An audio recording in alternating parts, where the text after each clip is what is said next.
Tits, Wit, and Grit is a podcast created to hold honest, intelligent conversations with women who lead, build, and navigate demanding professional lives. This podcast was born from a belief that women benefit from spaces where experience is honored, perspective is shared openly, and leadership can be discussed in both depth and candor, and maybe even a little laughter. Each episode brings forth voices that will offer insight drawn from their experience, and we will all speak honestly about leadership, resilience, ambition, and personal evolution. So let's get started. Tits, Wit, and Grit. So today, we are so excited to welcome Deborah Dixon. Deborah is one of my very dear friends and clients of many years and is an attorney out of San Diego. And Deborah has won so many awards that it would take me about an hour to go through all of them. But I mean, we're talking best lawyers in America, super lawyer, top lawyer, all the things. She has done so many things. We'll ask her a little bit about that. But in short, she's a prominent San Diego attorney, a trial lawyer known for, her plaintiff work in very complex litigations against big corporations and bad guys and all of that. But also has played a role in the NFL, which is really unusual because we know it's kind of I would say, primarily masculine or male-dominated field. So, Deborah, welcome. Thank you so much for having me. I'm so excited for this conversation. Well, we're happy to have you here because you certainly have seen a lot, and we want to dive in. All right, are you ready, Deborah? Yes, I am. I'm starting out hot. Rapid fire. All right, rapid fire. I mean, it is Little Friday after all, so we're kind of in that mindset, right? Yeah. Tell us about kind of an oh shit moment that changed the trajectory of your career. And as much details as you can share, like, what happened? And I don't know if you said oh shit or not, but we'd love to hear it all. So just one oh shit moment? Well, is that what yeah. We got time.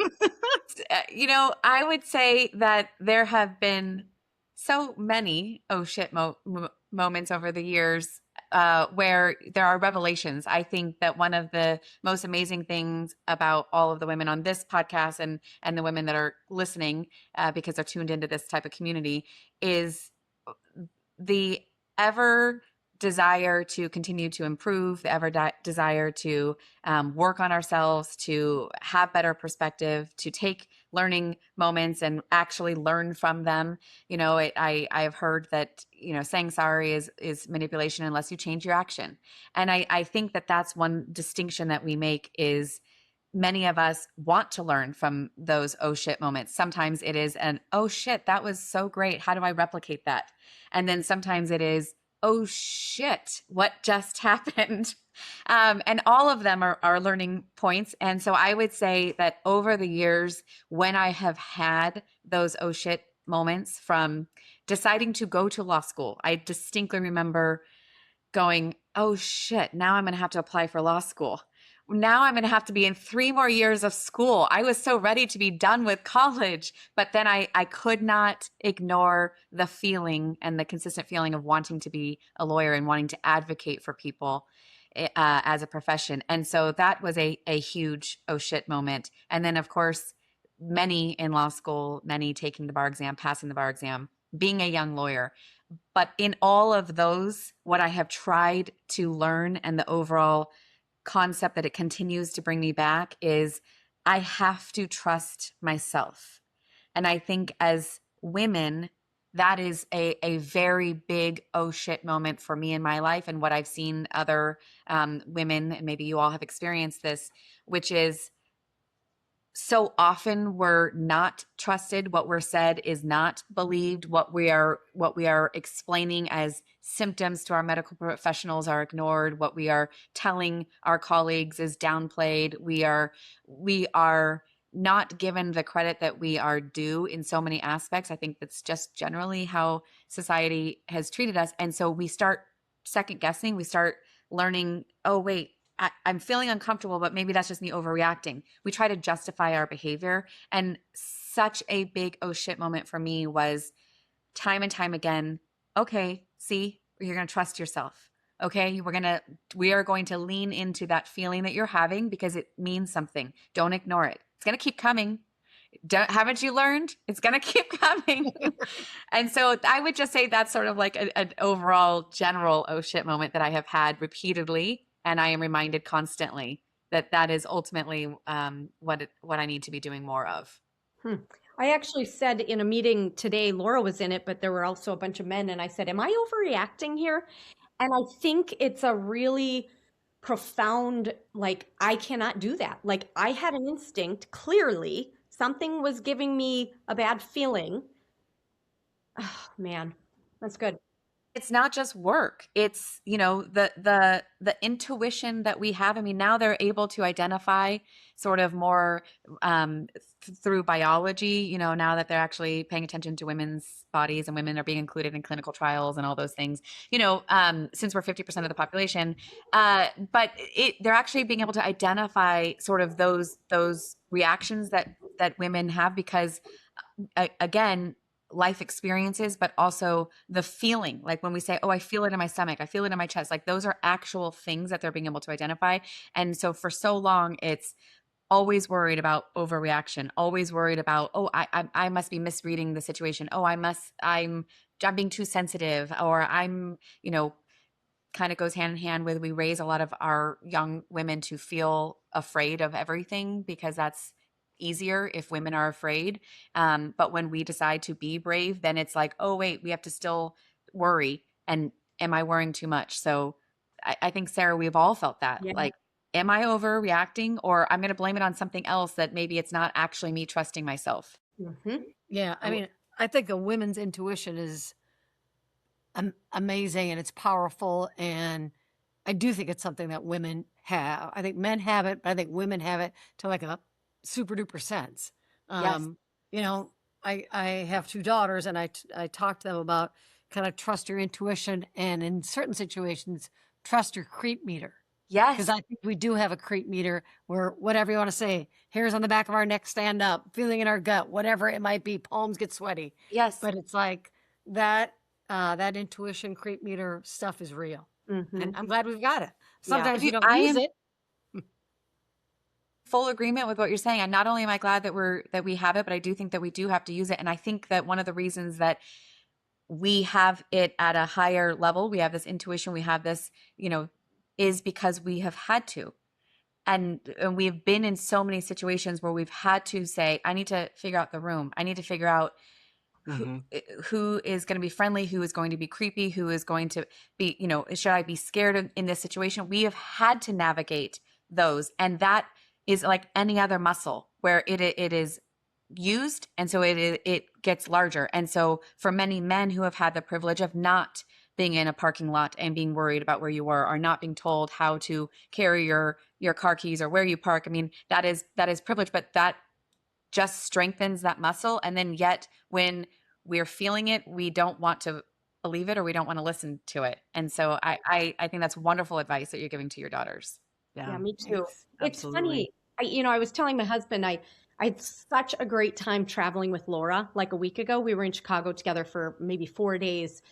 And one of the reasons was that traveling with another woman was I had a breath. I was actually enjoyed myself more. And I would say most of the time I love traveling, but I'm traveling by myself, or I'm and there was just this comfort with I'm safer because there's 2 of us.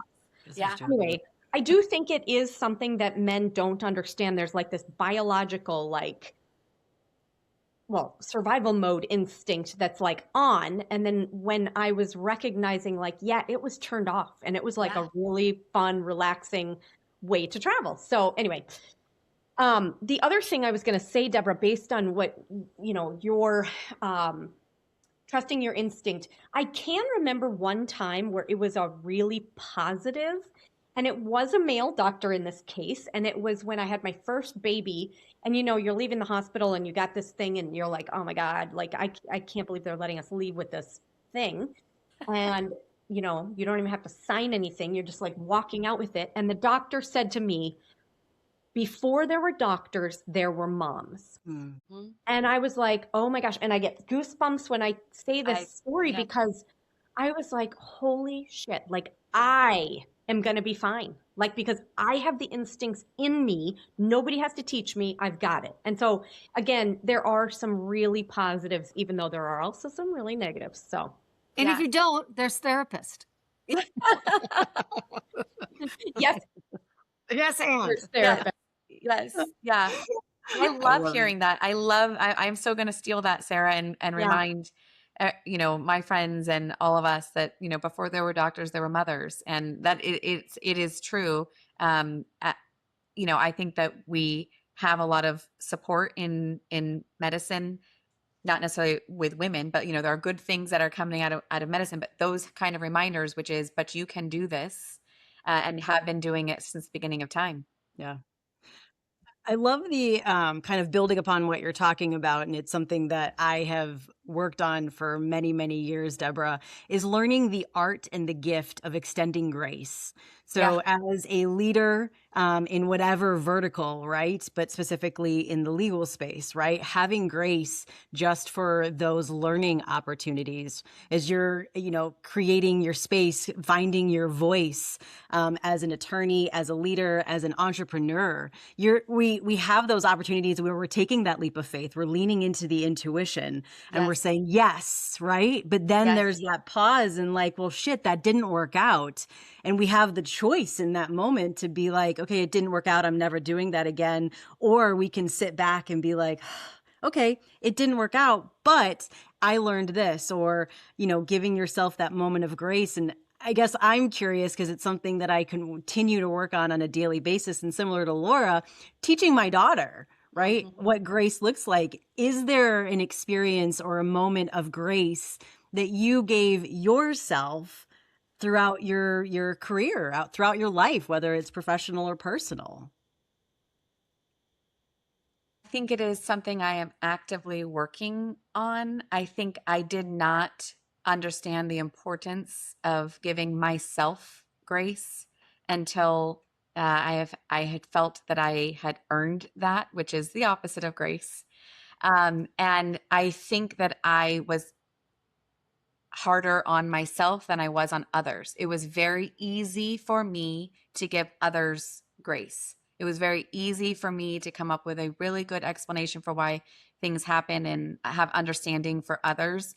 Wasn't always the easiest for myself to give me grace. And I was just talking about it literally before this call, on a call with another lawyer. And I just had repeated that we all do need to give each other grace, but we also need to give ourselves grace. And so when I think the legal field capitalizes on this concept of competition and outperforming, because it is one of the only professions that I am aware of where you have somebody hired on the other side to disagree with everything that you do and say, and to come up with every mistake or counter argument that you can. So in medicine, doctors are collaborative.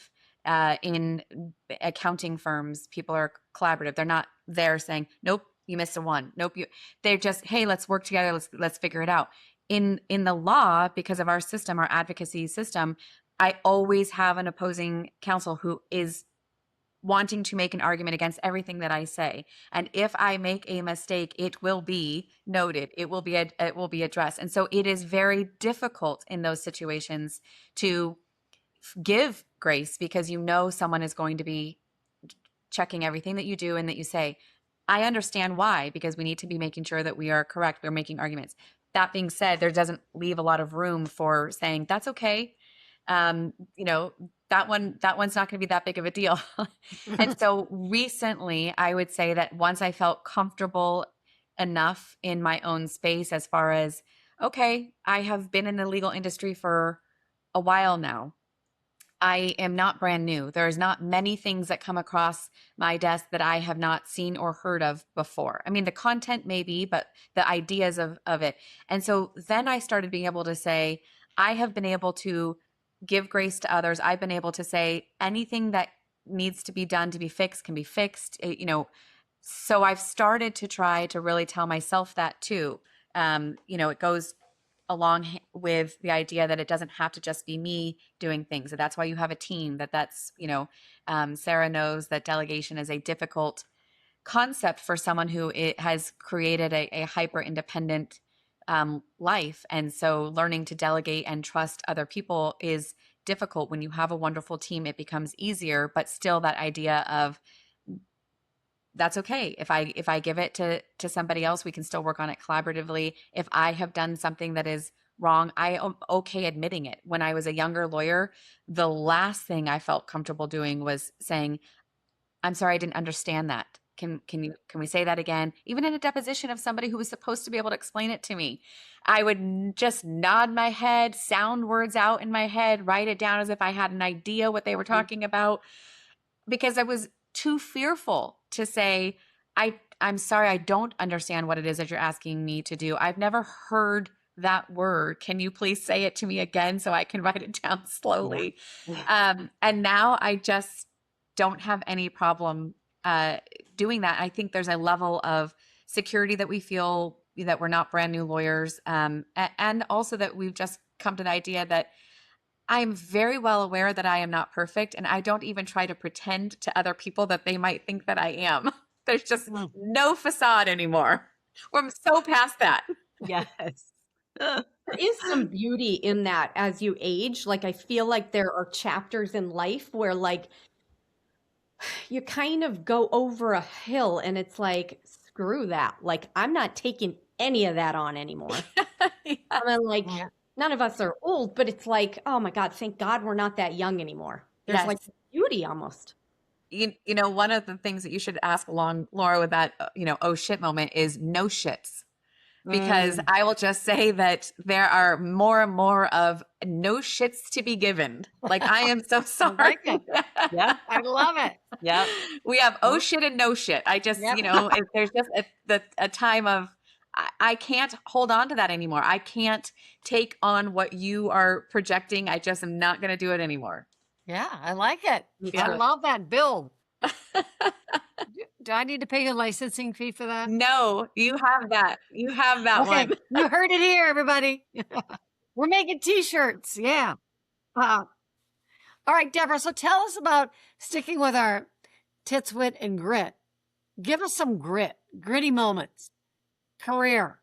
Give us some good stuff. Yeah. So I would say I love this idea because there's books that are written about how you have to have the grit. And then there's, the books that are written like you can't teach hungry and all these things. And women lawyers have been talking about this resilience and this grit that it takes to be in this industry, particularly. I mean, I can only speak from my industry, but it's everywhere. And that concept was so significant to me, and it just resounded so clearly to me when I heard it the first time, because that I knew I could have. I may not have the IQ of every single person that I was going to come up against, these Harvard grads, these Yale, great, awesome. I may not have their IQs, but there was not going to be a doubt in my mind that I was going to have more grit, or at least the same grit. And to me, it is infiltrated every part of my career, in that it is, there is nothing that someone's going to do to be able to outwork me in a case. I go up against large law firms, some of the largest law firms in the world on cases. And my firm, there's a total of 8 of us. There's 4 other lawyers other than me. And I'm not always by myself in the law firm, but there have been plenty of times where it has just been, my small team going up against the largest in the world. And that grit is triggered daily. It's triggered in the cases that I take on. It is triggered in my steadfast belief that we still should have justice. We still should have accountability. We still should have the right to have redress in our court systems and against corporations or people who are doing things that are wrong. And so it sometimes allows me to work the very long hours that you have to work to put in what I believe you have to do to win. It allows me to have the empathy that I have for my clients, that I want to work as hard and I want to dig deep and I want to have that grit in the cases for them. But quite frankly, it was what made me feel that I could start my own law firm. It was what made me feel that I could take on this ridiculous notion that I could be uh, the head legal counsel for an NFL team. The concepts of, we're going to do this and we're going to figure it out. And people would say, well, how are you going to do those things? I don't know, but I'm going to do it. I'm going to figure it out. And I think that innate sense of grit, like there are many a times when I doubt myself, but those are becoming quieter and quieter. And the relying on experience of, but you have done this, you have been able to do this. Those are the things that I try to listen to louder, which is I may not know the full plan. As Phoebe and Friends says, I may not even have a plot, but I know I'm going to do it. Yeah. I love it. I love it. I mean, You can cut the whole Phoebe thing, but it's No. often a statement. I don't even have That's a plot. I love it.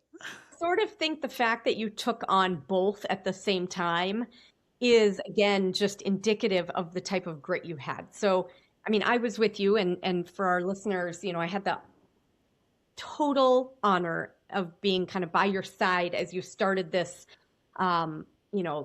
this NFL, whatever you call it, general counsel or that role, while opening a law practice for the first time. I mean, like both happened at the same time. Both were highly successful. Again, all because of your grit.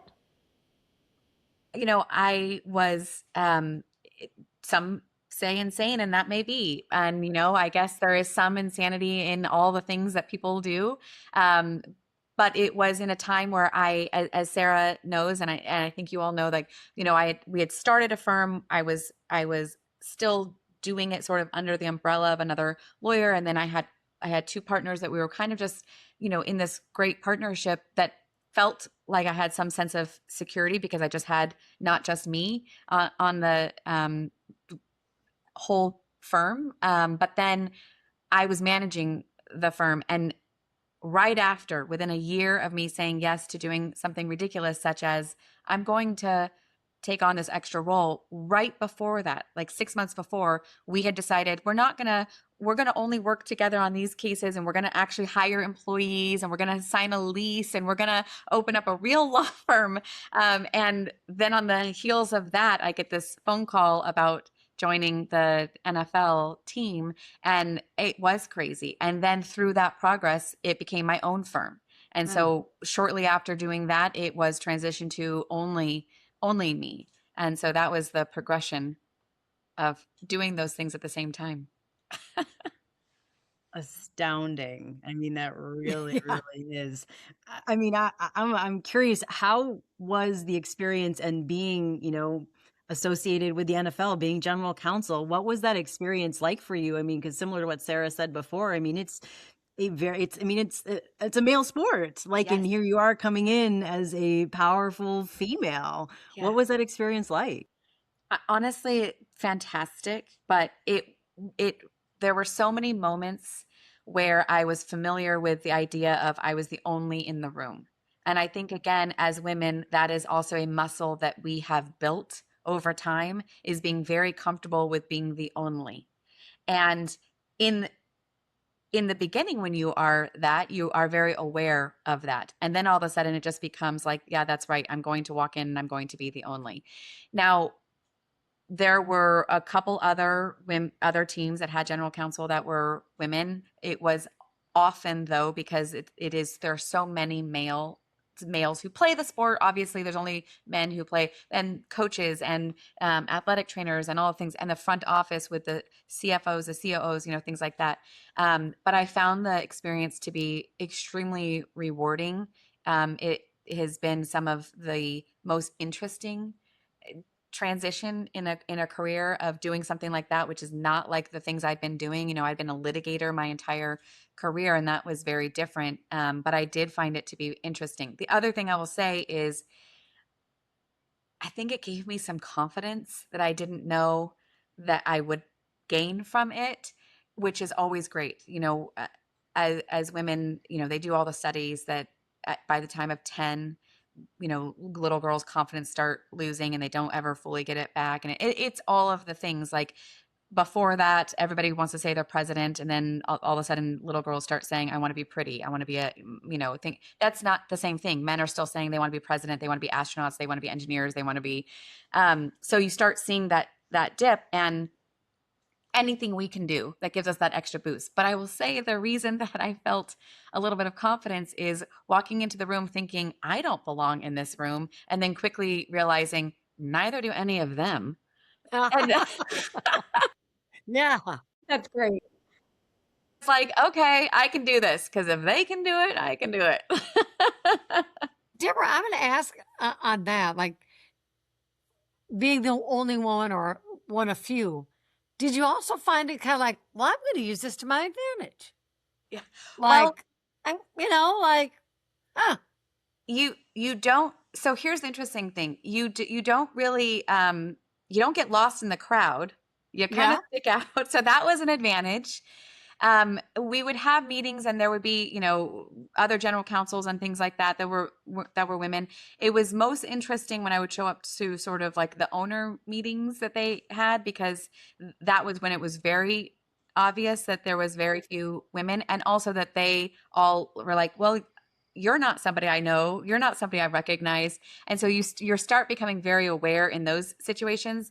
And I think there are a lot of ways to use that to your advantage. I think sometimes we tend to observe and figure out, oh, what's this going to feel like? And then once we realize that we have something to add, that our opinion does matter, that then it becomes easier. But yeah, I would say that one of the things I've learned in my career is I am completely fine being underestimated now. It still happens, and I am completely fine with it. I hated it when I was a young lawyer because I didn't want to be underestimated, and I wanted them to know that I was a lawyer, and I didn't want to be asked if I was the court reporter. Court reporters are amazing, and doing what they do is really important, but I didn't go to school for that. I went to school to be a lawyer, but because I was a woman and I walked in a deposition, I was frequently asked if I was the court reporter.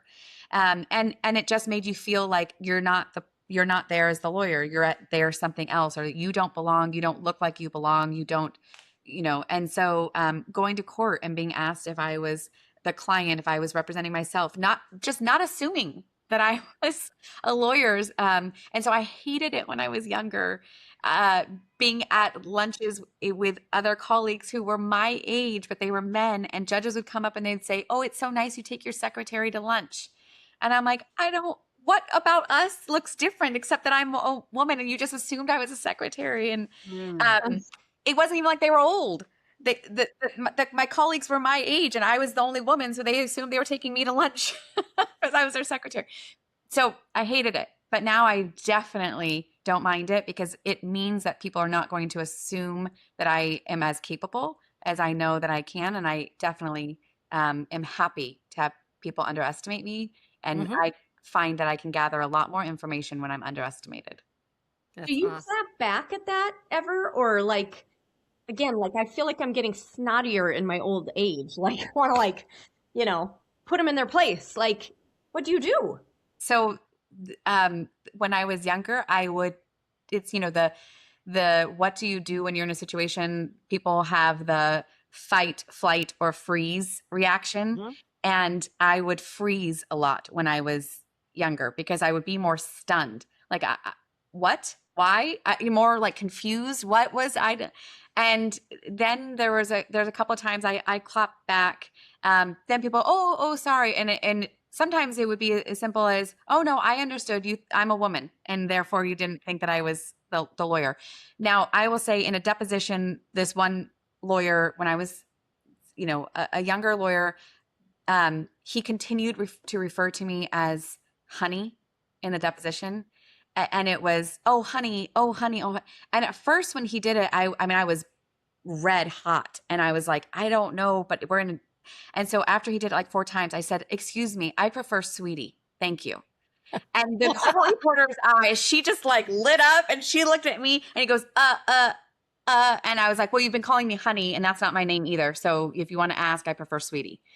And he just kind of stopped. And it was just like a way to say, like, I have caught this. You have done it repeatedly.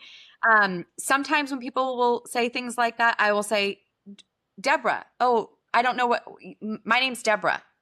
And so then it's like, yeah, I heard what you said, but I'm going to ignore that you just said it. I had it happen to me. I think Sarah shared this with you, that I was in a meeting related to the NFL, and one of the other attorneys on the other side, purposely, I was the only woman. And he said, hi, sweetie. And I just didn't acknowledge him, trying to pretend desperately that he wasn't talking to me when I knew he was.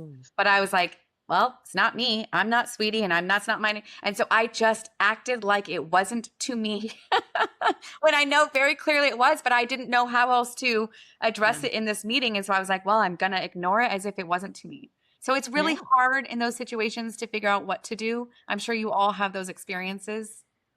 Unfortunately, yes. I'm sorry. How do you help? I know you have some young professionals in your office. Like, how do you help them so that, I know some of it's like experience, but just like. So none of that would ever happen in my presence to another lawyer that works in my office, because while there are many of things that I can feel like I can handle and I can take because of things that I have experienced, I have in my career, and maybe this level of extra thick that I have gained. If somebody did that to another lawyer in my office, I would be immediately responding. That is not her name. You will not speak to her that way. You will not refer to her as that. I would probably follow it up with a letter to say, if you want to speak to Ms. So-and-so again in my office, you will not refer to her as that. There is no doubt in my mind that in that moment, I would have no problem coming. Okay, stop. Are you hiring? Because every woman that's listening to this podcast who's in your field is going to be like, hire me. Are you, I mean, there is no that's doubt amazing, in my Deborah. mind. We don't hear that. And hats off to you for like, it's stopping. The three of us have talked about like, why are we still having some of these issues to this day? Like, why aren't we standing up? Why aren't the leaders who are leaders saying things? So you as a owner and leader, love it. And again, you sometimes you accept things more than you would accept it for somebody else. And again, but no tolerance for it to be happening to anybody else. I mean, I have done that when people have disrespected paralegals, legal assistants, lawyers in my office. I am like, you will lose your privilege to speak to them if you speak to them like that again. That is not acceptable behavior. And I have no problem doing it. Well, I fully believe, and then Sarah, I know you wanted to say something, in the notion of amplification. So if I am in a meeting where I often am the only woman, but maybe there's another one, I don't care what is said. I would say, I agree with Laura. I liked Laura's point. Tracy had a great point when she said that, because otherwise we know that we are what we said, and someone will either mansplain it or they will say, oh, I think this is a great idea, and you just said that idea. And so I have been in meetings where I have said, you know what? I did think it was a great idea. I thought it was a great idea the first time Sarah said it. And I really want to go back to what she said. I have been in meetings and done that because I'm like, no, we're not doing this. This happens all the time, and it's not happening in my presence anymore. Yeah. What I was going to say is that we have taken an active stance in helping to rehabilitate the male clients we have when they call their staff girls. Oh, yeah. And so just know, like, we are arm in arm with you on this. Like, sorry, like, none of us are girls at this point. You've got certified paralegals, you've got attorneys, you've got all sorts of wonderfully qualified people. And we're going to just help you, like, get into the here and now. Like, let's call them women, if nothing else. Like, thank you. You can say women, you can say ladies if it's too difficult for you not to remember. But so what I have started to do is two things. One, sometimes I will flat out say, I have not been a girl since 12 years old. So please, that is not how I am referred to. But sometimes I will then say, I know, I was thinking about the boys when they were doing it, because then people go, wait, what? And it's like, I know it sounds ridiculous. So it's just as ridiculous when you say it to us because we are women. I had a photographer come to my office to photograph me for a feature article that was going to be done on me and my firm, that the article was doing they were writing an article on me. And he kept referring to, at that time, I only had women working in my office. Now I have one man. And he kept referring to us as girls and, oh, girls. And then the poses were so inappropriate. He'd be like, lean forward like this a little bit. And, do the, oh, girls, what do you girls do? And I'm like, you see what we do? It's on the name of our firm when you walk in. Like and I finally said after the third time, because at first I'm like, okay, it's okay, Deborah, calm it down. And then finally I said, none of us are girls. That is not how you are referred to us. And, oh. And I said, I know, but it's not accurate. Because it was constantly deflating, and I didn't want them to think that that is an acceptable way. They were photographing a bunch of women who were working in a law firm who were doing incredible work, and he was like, "What is it that you do?" And it was just, no, I'm not doing it. Did he ask you to like lay your head with this little rose like, on it? lean forward and do this, and I was like, I said, nope, none of us are doing that because. Good. We have different bodies. I know exactly what that was going to feature. And it was like, stick your hip out with your, and I said, none of us are doing that. You can take pictures like us like this. We will sit if you want us to sit. We are not leaning across our desks and pushing ourselves forward or backwards or to the side. Thank you. Love it. You know what that is? That's good shit. That is good shit. So we've got oh shit, no shit, good shit. Good shit. I love it. I love it. That shirt I would wear. Yeah, good shit. Yep. I'm writing it down. I love it. We're going to get some t-shirts, Deborah. Yep, for sure. I'm wearing it. I'm wearing it. I love it. I love it. I mean, Deborah, I think you really covered like the wit aspect, right? Of tits, wit, and grit just through all of those amazing stories. But what I'd love to kind of lean into a little bit is the tits aspect, right? Like, what is it that you love about being a woman? So many things. Because because I don't know anything else. I mean, this idea of all the privilege that comes along with being a man. Yes, sure, I recognize it, but I love being a woman. And part of it is, in my mind, it's more how we raise our young girls and our women. And some of it is, just the biology. First of all, as we celebrate in a Women's History Month in March, I love the saying where they say, and we created all of you. And so, I mean, that at its very core is pretty amazing that, there was the quote when they said, oh, who do you think is better? And you start listing and they said, oh yeah, women are better. And they said, yeah. And you wouldn't be here without a woman, Mm-hmm. and it is that idea.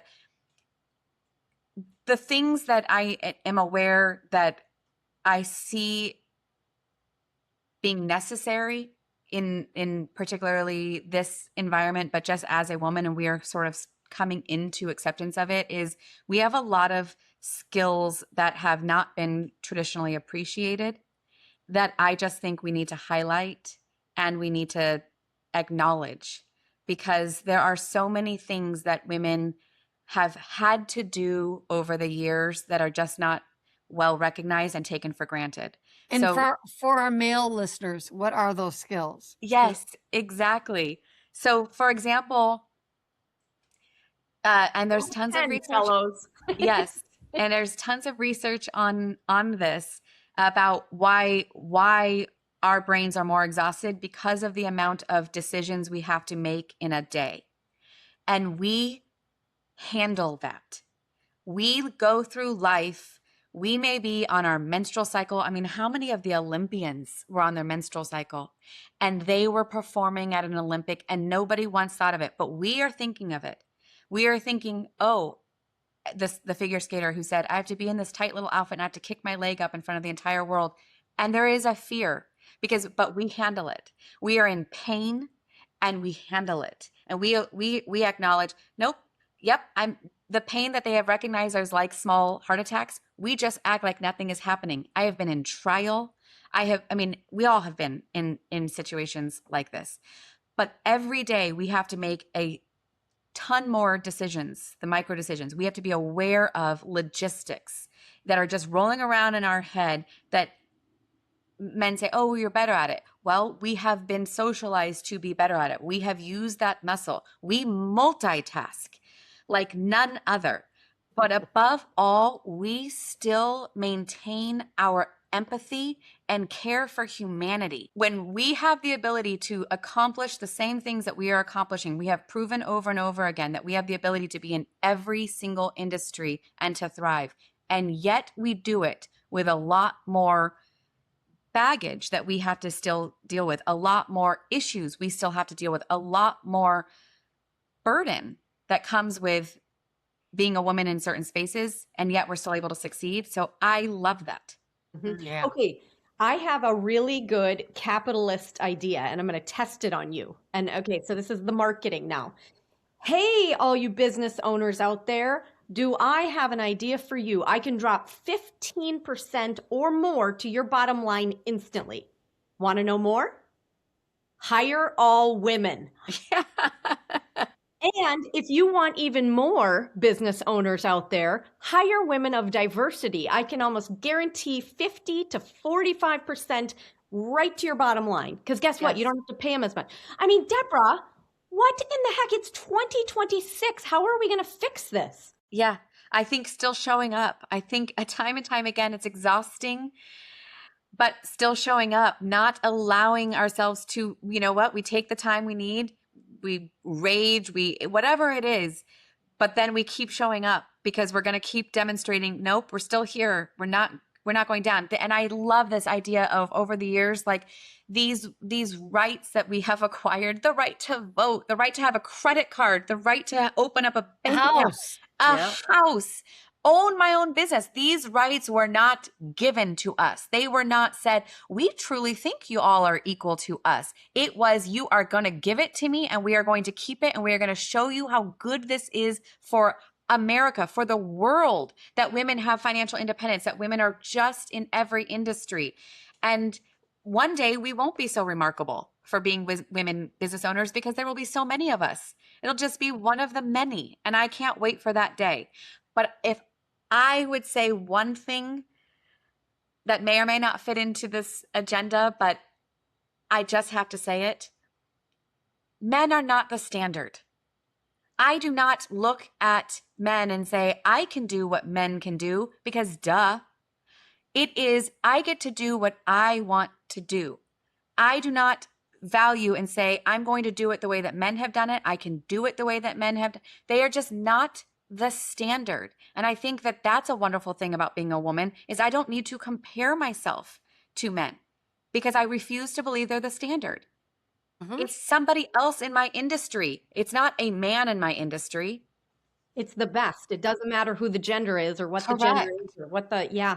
Correct. Okay, Deborah, I have to ask you a question. And again, this is your opinion, but do you believe that women help women enough? Or do you believe we kind of put the governor on things? In my experience, women help women. Right. In my experience, there is a divide that men like to make about how women treat other women. And there are always going to be, you know, that famous saying, there's a special place in hell for a woman that does not help another woman. You know, I think that it's awful when we see it, and you can see it. You can hear the rhetoric. You can hear people who are like buying into the misogyny. But in my experience, women have helped women. We can do better. Just like men can do better with helping women and men can do better. I mean, we just have to get into a place where we have that same level of power because there's this idea that there can only be one of us. And I don't buy into that. If there can be one, there can be 10. And it's our job that if we get in that room, that we bring other women into that room because we know that effectuates the most change. But I think there is this fear of there's one woman who's going to be able to get this promotion. There's one woman who's ever going to be the CEO of this company. And that's where you get this fighting. And we buy into what men are looking at, which is, but we already have one woman. We don't need another. But there's 12 other men. So why don't we say that? We have 11 other men. We don't need another. And that's not the concept. And so I think that creates this idea that we are competing against each other when we are not. Well, good. I'm glad because sometimes I would say, I don't know if we've done enough for each other. And sometimes my experiences have been, You're exactly right. Well, only one SVP is going to get it. Yeah. It's not going to be two, it's Yeah. only two women when it's maternity leave or something like that. They have to job share. But yeah. We can do more. I agree with you. Yeah. We can do more. And we have to shed this idea that we're buying into there can only be one of us. Because we have that fear. There can only be one woman who makes it in that level. And so I think we have to shed that and not buy into it, and we have to do more. I agree with that. Yeah. I mean, we've even kicked around on this podcast, like, should we have a challenge for, anybody who's listening, and as this grows, of like, it's the challenge, and whether it's equal pay for everybody, whether it's, promotions or whatever it might be, we're kind of simmering on it still. But when you think of some of the successes that people have had rallying around a certain thing, we think that there's opportunity. So stay tuned. Yes. Yes. I love it.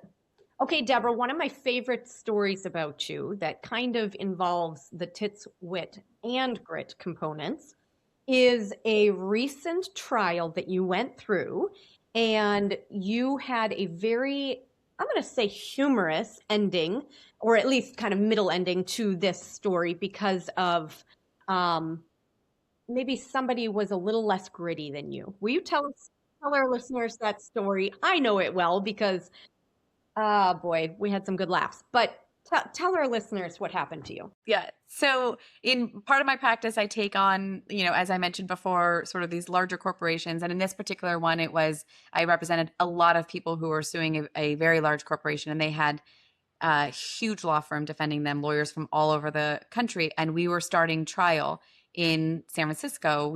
So it was West Coast. I had to fly, as well as all the other lawyers.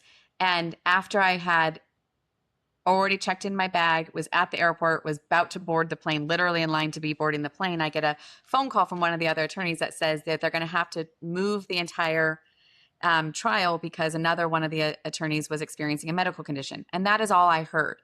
And of course, my initial response, again, being a human being, was absolutely, of course, that this, people's health takes priority over anything. I don't care who it was or what it is, that absolutely. So I started trying to get my bags off the plane, and I'm telling him I can't. And during this time, I was particularly sensitive, but I always would be human first in these situations.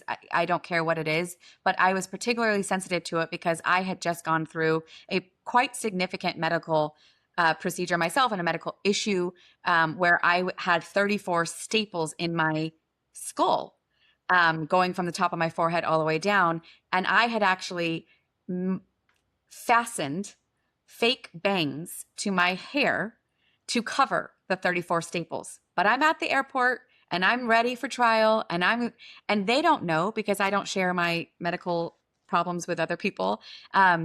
And then after I'm getting my bags and I'm waiting for it, the lawyer calls me back and says, well, the person had a bloody nose on the plane, and they weren't sure if it was altitude or if it was a problem. And so he's going to need to be evaluated.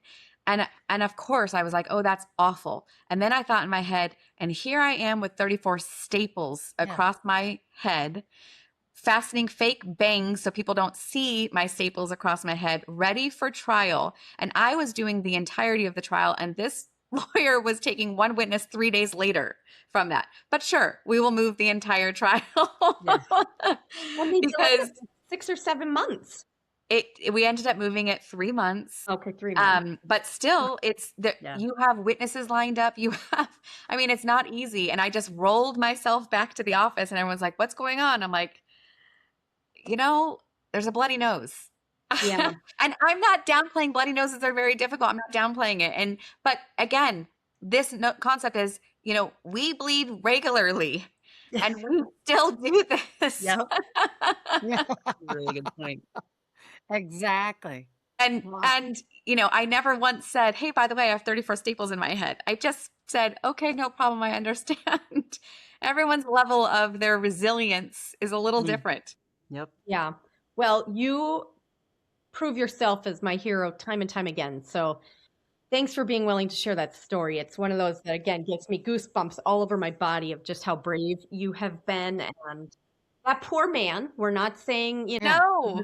experiencing something terrible, but also just maybe different levels, just different levels of things that were happening. Yes. Yeah. For sure. And also it was, again, I thought in my head, the idea of asking to move or postpone the trial never crossed my mind. Yeah. I have shown up when I have been in the emergency room with ovarian cysts that have burst, and I've been in the emergency room 6 o'clock in the morning. I get out and I show up to the office, and I don't let people know that I had just spent the last all the things that we do where the thought didn't even cross my mind to say, could we postpone that meeting? Could we postpone? And a trial, there's just no way.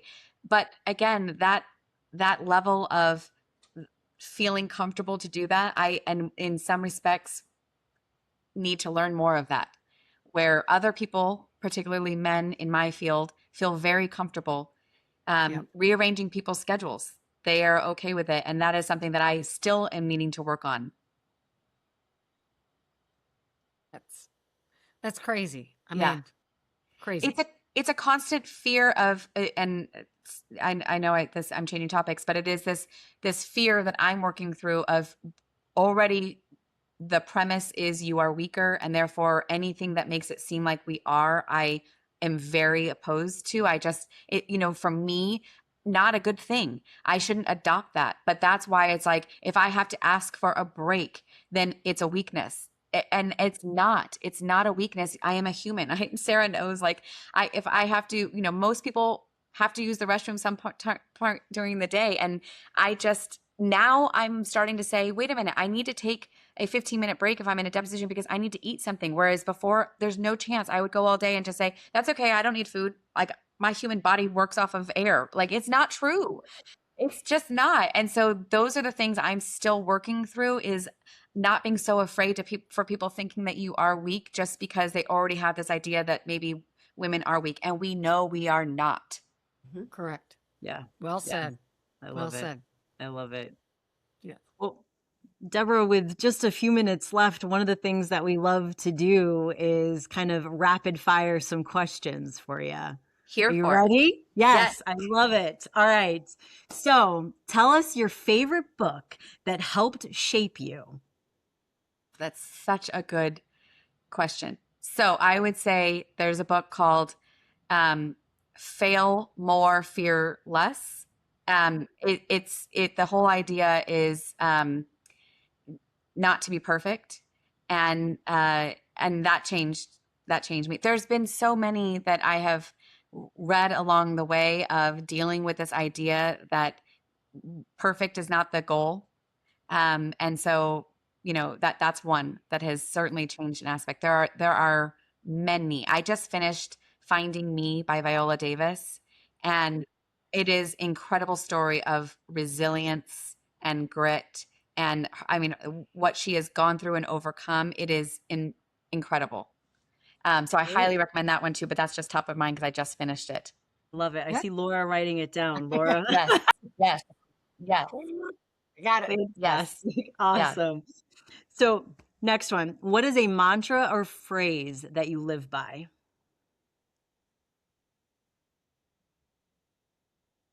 Oh, that is really good. I know it's supposed to be rapid fire. I think that a mantra, a phrase I can live by is I can do it. I can do it. And it's sometimes it's good, sometimes it's not, because I can do it, and it's like, okay, well, I can do it. I'm not sleeping well, but I can do it. But it's a phrase that I try to remind myself. Yeah. And the very basic one that we hear a lot, which is we can do hard things. Doesn't mean it's easy. Yep. But we can do hard things. It's hard, but we can do hard things. Yep. 100%. I love that. Well, on that note, we're kind of at our time commitment with you. So I just want to thank you again for being such an amazing woman for other women and for the world. And it's just been an honor to know you. You do such amazing work. And thanks for being on the podcast. Thank you. Yes. I want to make one clarifying point. I'm so sorry. Sure. The actual full name of the book is Brave, Not Perfect, Fear Less, Fail More. So as soon as I said it, I was like, wait, I missed the whole title. Like the phrase is that, but the title is Brave, Not Perfect. Deborah, thank you for sharing all your shit. Thank you. We appreciate it. And you were just making this go. I love it. One last question, because it is 5 o'clock here and it's Little Friday. Your favorite happy hour mocktail or cocktail of choice? Because that's what I'm doing when I shut this down. Yeah, it's usually a shot of tequila, Don Fulano or Fortaleza with a side of orange is my favorite. It is incredible. Or some margarita that has that tequila in it is a go-to. Awesome. But I really will take anything. I can do wine. I can do a martini. Great. Well, you're West Coast. You got more work left to do. We're down over here. But thank you so much for your time. And thank you so much for inviting me on your podcast. I felt so honored and so appreciative to get to connect with all of you. That's it for today's episode of Tits, Wit, and Grit, where bold women, big ideas, and a little bit of fearless attitude collide. If today's conversation sparked something for you, share it with someone who needs it. And make sure you're subscribed so you don't miss what's coming next. remember, show up with confidence, trust your wit, and never underestimate the power of grit. See you next time.